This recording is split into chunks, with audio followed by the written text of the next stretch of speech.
सर्वेभ्यः नमो नमः। आप सभी बच्चों का स्वागत है आज के इस वीडियो में। बच्चों, आज हम कक्षा 9 संस्कृतम शेमोषि भाग 1 के तृतीय पाठ गोदोहनम पर चर्चा करेंगे। आइए इस पाठ की शुरुआत करते हैं। एष नाट्यांशः चतुर्व्यूहम् इति पुस्तकात् संक्षेपे संपाद्य च उद्धृतः। यह नाट्यांश चतुर्व्यूहम् पुस्तक से संक्षिप्त और संपादित रूप में लिया गया है। एष नाट्यांश मतलब ये जो पाठ हम पढ़ने वाले हैं ये क्या है? एक नाटक है। क्या है? एक नाटक है, एक ड्रामा है और ये एक पुस्तक से लिया गया है जिसका नाम है चतुर्व्यूहम्। क्या नाम है? चतुर्व्यूहम्। आपको इन सभी पुस्तकों के नाम याद करने हैं, इनके कवियों के नाम याद करने हैं, क्योंकि आपकी परीक्षा प्रश्न पत्र में जो बहुवैकल्पिक प्रश्न आते हैं, जो MCQ प्रश्न आते हैं, वहाँ पर 1 नंबर में ये पूछा जा सकता है। तो वहाँ चतुर्व्यूहम् इति पुस्तका संक्षिप्त है, यानी बहुत छोटा करके, वहाँ बहुत बड़ी है, यहाँ बहुत छोटा करके संपादय यानी इसको एडिट कर कर लिया गया है। अस्मिन् नाटके एतादृशस्य जनस्य कथानकम् अस्ति यः धनवान् सुखांक्षी च भवितुम् इच्छुकः मासपर्यन्तं दुग्धदोहनादेव विरमति येन मासान्ते धेनोः शरीरे सञ्चितं पर्याप्तं दुग्धम् एकवारमेव विक्रीय सम्पत्तिम् अर्जितुं समर्थः भवेत्। अब यहाँ पर इसका मतलब समझिए कि इस नाटक में ऐसे व्यक्ति की कहानी है जो धनवान और सुखी होना चाहता है और महीने भर तक गाय का दूध दोहन ही रोक देता है, जिससे महीने के अंत में गाय के शरीर में एकत्रित दूध को एक बार में ही बेचकर धन अर्जित कर सके। इस तरीके से देखता है। परमं मासान्ते यदा सह दुग्ध दोहनाय प्रयतते तदा सह दुग्ध बिंदुम अपि न प्राप्नोति। परंतु महीने के अंत में जब वह दूध दोहने के लिए प्रयास करता है तो वह दूध की एक बूंद भी प्राप्त नहीं कर पाता।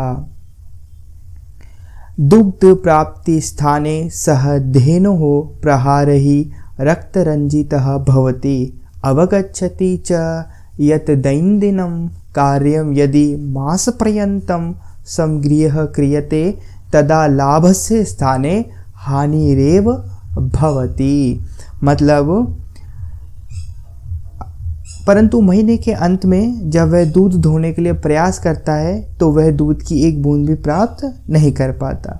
दूध प्राप्ति के स्थान पर वह गाय के प्रहार से खून से लथपथ हो जाता है और समझ जाता है कि प्रतिदिन करने वाला कार्य को यदि महीने भर तक संग्रहित किया जाए या टाला जाए तो लाभ के स्थान पर हानि ही होती है। यह हमें इस पाठ से सीखने को मिलता है। आइए अब हमारे जो मूल पाठ है उसकी ओर बढ़ते हैं। प्रथम दृश्यम यानी कि पहला सीन। मल्लिका मोदकानि साधयन्ती मंदस्वरेण शिवस्तुतिं करोति। अभी जो ब्रैकेट में वाक्य दे रखे होते हैं ये आसपास की स्थिति को बताते हैं। तो इसका मतलब ये है कि मल्लिका लड्डुओं को बनाती हुई धीमी आवाज में शिव की स्तुति करती है। ततः प्रविशति मोदक गंधम अनुभवन प्रसन्न मना चंदनः। उसके बाद लड्डुओं की सुगंध को अनुभव करते हुए प्रसन्न मन से चंदन प्रवेश करता है। चंदनः आहा सुगंधस्तु मनोहरः विलोक्य अये मोदकानि रच्यन्ते प्रसन्नः भूत्वा। वह सुगंध तो मनोहारी है यानी मन को हरने वाली है। देखकर अरे लड्डू बनाए जा रहे हैं प्रसन्न होकर। कौन करता है ऐसा? चंदन करता है। आस्वाद्यामि तावत् मोदकम ग्रहीतुम इच्छति। तो स्वाद लेता हूँ, लड्डू को लेना चाहता है। मल्लिका सक्रोधम विरम विरम माँ स्पृश एतानि मोदकानि। मल्लिका अच्छी तरह से जानती हूँ स्वामी, परंतु ये लड्डू पूजा के लिए है। या फिर ऐसा लिखा है सक्रोधम यानी गुस्से के साथ, विरम विरम रुको रुको, माँ स्पृश एतानि मोदकानि, इन लड्डुओं को मत छुओ, क्योंकि ये लड्डू तो किसके लिए हैं? पूजा के लिए हैं। चंदन किमर्थम क्रुध्यसि तव हस्त निर्मितानि मोदकानि दृष्ट्वा अहम जीवः लोलुपतां नियंत्रितुम अक्षमः अस्मि किम न जानासि त्वमिदम्। चंदन बोला, क्यों गुस्सा करती हो? तुम्हारे हाथों से बने लड्डुओं को देखकर मैं जीव की लालच पर काबू करने में असमर्थ हूँ। क्या तुम ये नहीं जानती हो? मल्लिका बोलती, सम्यक जानामि नाथ परम एतानि मोदकानि पूजा निमित्तानि सन्ति। अच्छी तरह से जानती हूँ स्वामी, परंतु ये लड्डू पूजा के लिए हैं। चंदनः, फिर चंदन बोलता है, तरहि शीघ्र में पूजनम संपादय प्रसादम च देहि। तो चंदन बोलता है, तो जल्दी ही पूजा करो और प्रसाद को दो। तो मल्लिका कहती है, भो अत्र पूजनम ना भविष्यति। अरे यहाँ पूजा नहीं होगी। अहम स्वसखीभिः सह श्वः प्रातः काशी विश्वनाथ मंदिरम गमिष्यामि। तत्र गंगा स्नानम धर्मयात्रांच वयम करिष्यामः। मैं अपनी सखियों के साथ कल सुबह काशी विश्वनाथ मंदिर की ओर जाऊंगी। वहाँ हम गंगा स्नान और धार्मिक यात्रा करेंगी। तो चंदनः कहता है, सखी भी सह न मया सह विषादम नाट्यति। चंदन कहता है, सखियों के साथ, मेरे साथ नहीं। दुख का अभिनय करता है, यानी उसको थोड़ा दुख होता है। तब मल्लिका कहती है, आम चंपा गौरी माया मोहिनी कपिलादयः सर्वाः आगच्छन्ति। मल्लिका बोलती है, हाँ चंपा गौरी माया मोहिनी कपिला आदि सब जाती हैं। अतः मया सह तवागमनस्य औचित्यम नास्ति। अतः मेरे साथ तुम्हारे आने का कोई औचित्य यानी उचित रूप नहीं है। वहाँ सभी महिलाएं होंगी और आप जाके क्या करेंगे, इसलिए आप का उचित रूप नहीं है, यानी आप मेरे साथ नहीं जा सकते। वयम सप्ताहांते प्रत्यागमिष्यामः। हम सप्ताह के अंत तक वापस आ जाएंगी। तावत गृह व्यवस्था धेनुः दुग्ध दोहन व्यवस्थांश्च परिपालये। तब घर की व्यवस्था और गाय के दूध को दोहने की व्यवस्था को चलाना, यानी घर का जितना भी कार्य है वह सब आपको ही करना है और गाय को भी आपको ही संभालना है। इसका दुग्ध दोहना और सारे कार्य आपको ही संभालना है। तो चंदना कहता है, अब यहाँ से द्वितीय दृश्यम की शुरुआत हो रही है। ऊपर लिखा है ना द्वितीय दृश्यम। अस्तु गच्छ, ठीक है जाओ। सखी भी स धर्म यात्रया आनंदिता च भव। और सखियों के साथ धर्म यात्रा से आनंदित हो। अहम सर्वमपि परिपालिष्यामि। मैं सभी को पाल लूँगा। शिवास्ते संतु पंथानः। तुम्हारे रास्ते शुभ हो। मल्लिका तू धर्म यात्राई गता अस्तु। तो धर्म यात्रा हेतु गई, ठीक है। मल्लिका ने कहा चलिए ठीक है, फिर मैं धर्म यात्रा के लिए चलती हूँ। दुग्ध दोहनम कृत्वा ततः स्वप्रातराशस्य प्रबंधम करिष्यामि। गाय का दूध धोकर उससे अपने नाश्ते यानी जलपान का प्रबंध करूँगा। ऐसा किसने कहा? ये चंदन ने, कि गाय का दूध धोकर यानी गाय से दूध निकालकर अपने नाश्ते यानी कि स्वप्रातराशस्य का प्रबंध करूँगा। ठीक है। स्त्री वेशम धृत्वा दुग्ध पात्र हस्तः नंदिन्याः समीपम गच्छति। स्त्री का वेश धारण करके दूध के हाथ में दूध का बर्तन हाथ में लिए नंदिनी गाय के पास जाता है। तो गाय का नाम क्या है? नंदिनी। पत्नी का नाम क्या था? मल्लिका। पति का नाम क्या है? चंदन। तो इस तरीके से आपको याद रखना है। अब एक और नया किरदार आ रहा है, उसका नाम है उमा। तो उमा मातुलानी मातुलानी, उमा मामी मामी, मातुलानी मतलब मामी। चंदनः उमे अहम तो मातुलः। चंदन कहता है हे उमा मैं तो मामा हूँ। ऐसा क्यों कहा? उमा ने मातुलानी मातुलानी क्यों कहा?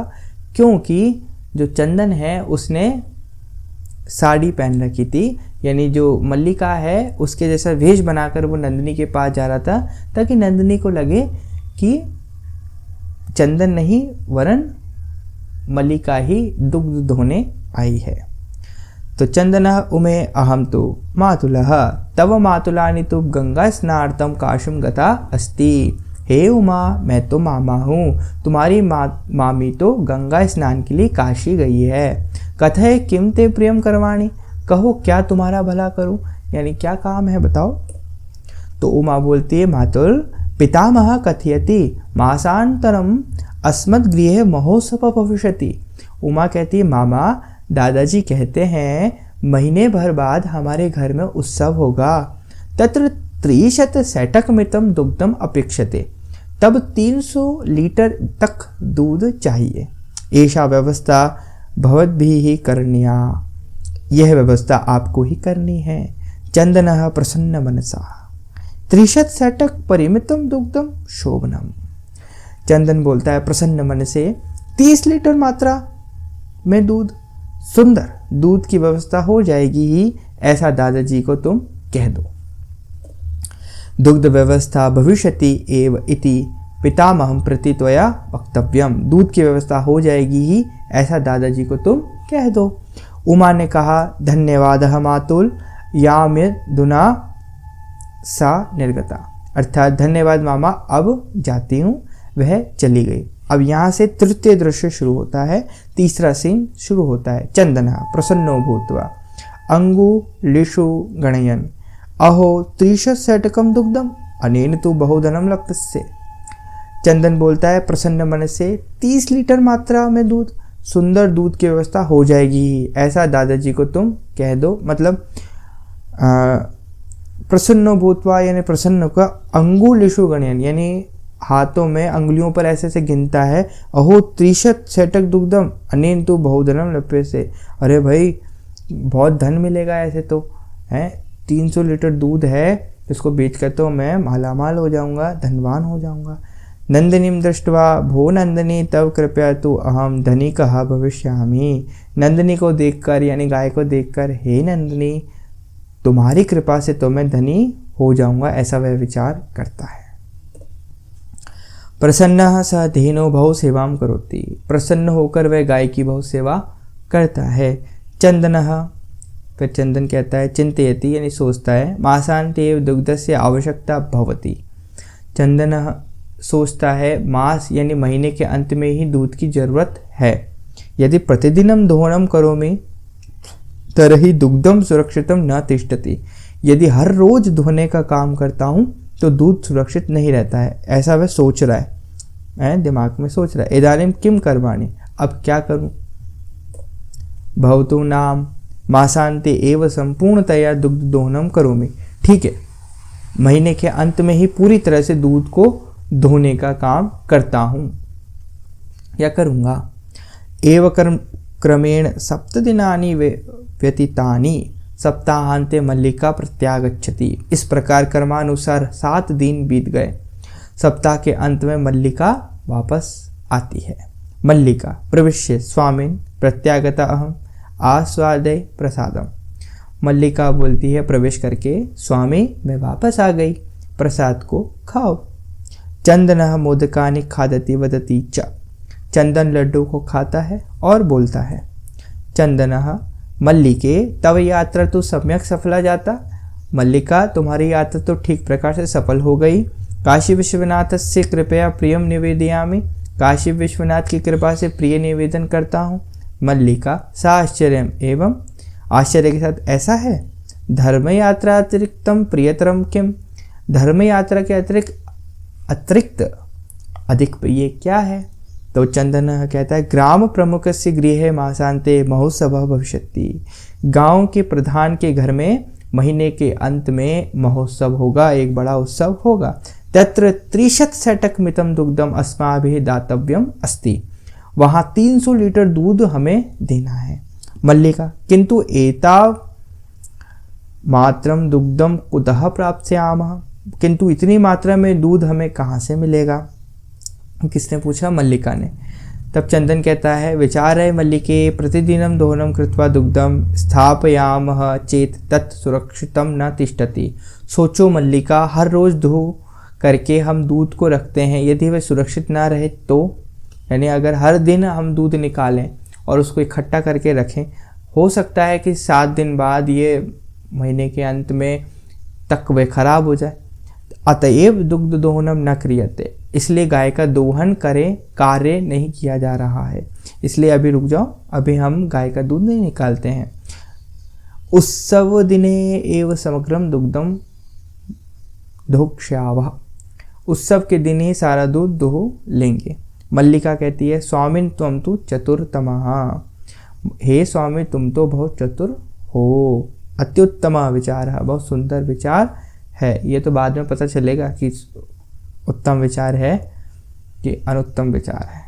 अधुना दुग्ध दोहनम विहाय केवलम नंदिन्याः सेवाम एव करिष्यावः, अब दूध दोहना छोड़कर केवल नंदिनी की सेवा ही करेंगे।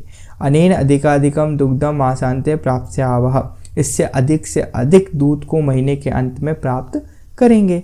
द्वावेव धेनो सेवायाम निरतौ भवतः, दोनों ही गाय की सेवा में लगे होते हैं। अस्मिन् क्रमे घासादिकम गुणादिकम च भोजयतः, इसी तरह वे घास व गुण आदि खिलाते हैं। कदाचित विषाण्यो हो तैलम लेपयतः तिलकम धार्यतः रात्रौ निराजनेनापि तोषयतः, कभी सींगों पर तेल लगाते हैं, तिलक लगाते हैं, रात में जल आदि से भी संतुष्ट करते हैं। चंद्रन बोलते हैं मल्लिके आगच्छ, मल्लिका आओ। कुंभकारम प्रति चलावह, कुंभार के घर की ओर चलते हैं। कुंभार अर्थात मटका बनाने वाला, और ये जो मिट्टी के बर्तन बनाने वाले होते हैं उन्हें कुंभार कहते हैं। दुग्धार्थम पात्र प्रबंधो अपि करणीयः द्वावेव निर्गतौ, दूध के लिए बर्तन का प्रबंध भी करना है, दोनों ही निकलते हैं। इस प्रकार से तीसरा दृश्य भी पूर्ण होता है। 5 दृश्य हैं इसमें कुल, 3 आज कर लिए, 2 कल कर लेंगे। ठीक है, कल वाली जो वीडियो लेक्चर आएगा उसमें ये दोनों कंप्लीट कर लेंगे। तो आज के लिए बच्चों इतना ही, धन्यवाद। वीडियो अच्छी लगे तो वीडियो को लाइक ज़रूर करना है। ठीक है बच्चों, धन्यवाद।